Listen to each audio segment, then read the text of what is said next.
ৰুগীয়া দেখাৰে সোণাপুৰৰ জুবিন ক্ষেত্ৰত বিধায়ক অখিল গগৈ ধূপ চাকি জ্বলাই জুবিন গাৰ্গলৈ শ্ৰদ্ধাঞ্জলি জনায়।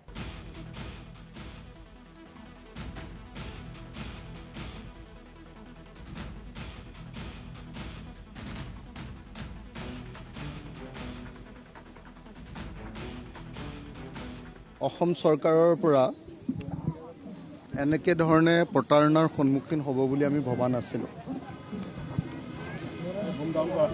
মই ভাবোঁ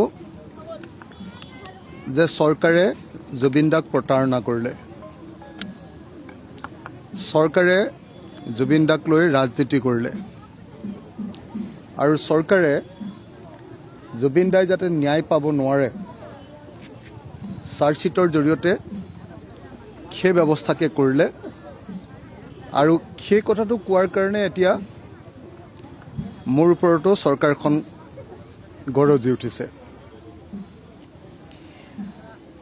আপোনালোকে সকলোৱে জানে, আপোনালোকৰ হাতে হাতেও চাগে চাৰ্জশ্বিটখন আছে, মোৰ হাততো আছে, আপোনালোকৰ হাততো আছে। আমাৰ হাতত 305 পৃষ্ঠা জোৰাৰ চাৰ্জশ্বিটখন চবৰ হাততে আছে। আপোনালোকে চাব, আপোনালোকে পোৱা চাৰ্জশ্বিটখনতো চাগে আপোনালোকে একেই দেখিছে, একেখন চাৰ্জশ্বিট আমি সকলোৱে পাইছোঁ আৰু চাৰ্জশ্বিটখন পাই আমি নিশ্চিত হৈছোঁ যে এই চাৰ্জশ্বিটখনৰ দ্বাৰা কেতিয়াও এজন মানুহৰ, যিসকল হত্যাকাৰী, যিসকলে জুবিন দাক মৃত্যুমুখলৈ ঠেলি দিলে, তেওঁলোকে কেতিয়াও শাস্তি নাপায়। এটা হত্যাকাণ্ডৰ, এনেকুৱা ক্ৰিমিনেল অফেন্সৰ ক্ষেত্ৰত হত্যাকাৰীক ধৰিবলৈ বা প্ৰকৃত দোষীক ধৰিবলৈ ব্যৱহাৰ কৰা এটা প্ৰধান বস্তুটো হ'ল আপোনাৰ য'ত ঘটনাটো ঘটিছে, অৰ্থাৎ প্লেচ অফ অকাৰেঞ্চত গৈ অভিযুক্তসকলক লগত লৈ গৈ ঘটনাৰ চিনটো ৰিক্ৰিয়েট কৰা। মই বেছিক কথাটো সেইটোৱে কৈ আছোঁ। আপোনালোকে নিশ্চয় দেখিছে যে অসমত যোৱা সময়খিনিত হিমন্ত বিশ্ব শৰ্মাৰ চৰকাৰ যিদিনৰ পৰা আহিলে, তেতিয়াৰ পৰা ঘটনাৰ ৰিক্ৰিয়েশ্যনৰ নামত কিমান ঘটনা ঘটিছে। আমি চাৰ্জশ্বিটখনত ক'তো তেনেকুৱা ধৰণৰ ঘটনাৰ চিন ৰিক্ৰিয়েট কৰা ক'তো দেখা নাই। সেইটো কথা কোৱাৰ কাৰণে আজি মোৰ ওপৰত গোচৰ তৰা হৈছে।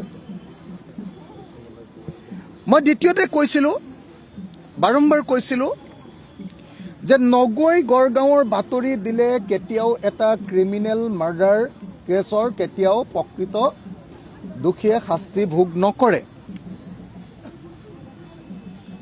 সেই কথাটো কোৱাটো মোৰ কাৰণে জগৰ হ'ল। মই বাৰম্বাৰ কৈছিলোঁ যে যদিহে সঁচাকৈ জুবিন দাৰ মৃত্যুৰ তদন্ত কৰিব লাগে, তেতিয়াহ'লে আমাৰ পুলিচে গৈ, আমাৰ আইঅ' এবাৰ গ'ল, এমাহৰ পাছত গ'ল, কিন্তু আইঅ' যোৱা নাই, CIO যোৱা নাই।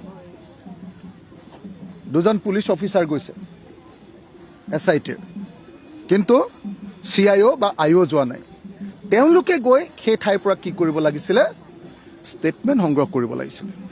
মই চাৰ্জশ্বিটখনৰ পৰা এই দুৰ্বলতাখিনি দেখুৱাই দিয়াৰ কাৰণে মই অপৰাধী হ'লোঁ। মোৰ ওপৰত গোচৰ তৰিছে। কোনে গোচৰ তৰিছে? SITৰ CIOয়ে। আপোনালোকে সকলোৱে জানে যে এই SITৰ CIOগৰাকীক গোচৰ তৰাইছে অসমৰ মুখ্যমন্ত্ৰীয়ে মোৰ বিৰুদ্ধে। কাৰণ আপোনালোকে সকলোৱে দেখিছে যে যিমান মানুহে জুবিন গাৰ্গৰ পক্ষত মাত মাতিছিলে, ভিক্টৰ দাস তেওঁক জেলত ভৰাই দিলে। তাৰপিছত এই ল'ৰাজন লাচিত সেনাৰ বিকাশ অসম, তেওঁক জেলত ভৰাই দিলে। তাৰপাছত আপোনাৰ এজন গায়ক আছিলে, আপোনাৰ আমাৰ চাবুৱাৰ অজয় ফুকন, তেওঁক জেলত ভৰাই দিলে। আৰু তাৰপাছত সকলো মানুহ যেতিয়া ঠাণ্ডা হৈ গ'ল, মানুহে ভয় খালে। আৰু সংবাদ মাধ্যমেও যেতিয়া চাৰ্জশ্বিটখন চবেই পাইছে, নিউজ লাইফেও চাৰ্জশ্বিটখনৰ ওপৰত মোতকৈ আগত বাতৰি কৰিছে আৰু গোচৰ লগাইছে। কাৰ জৰিয়তে? সেইগৰাকী পুলিচ অফিচাৰৰ জৰিয়তে, যিগৰাকী পুলিচ অফিচাৰক সকলো ধৰণৰ SIT বিলাকত তেওঁক দায়িত্ব দিয়ে। আৰু সেইগৰাকী পুলিচ অফিচাৰ থাকিলে সকলো ধৰণৰ SITৰ ৰিপৰ্টবিলাক আচল SITৰ ৰিপৰ্ট নহয়, পুলিচৰ ৰিপৰ্ট নহয়, এইটো হিমন্ত বিশ্ব শৰ্মাৰ নিৰ্বাচনী ইস্তাহাৰ হৈ পৰে।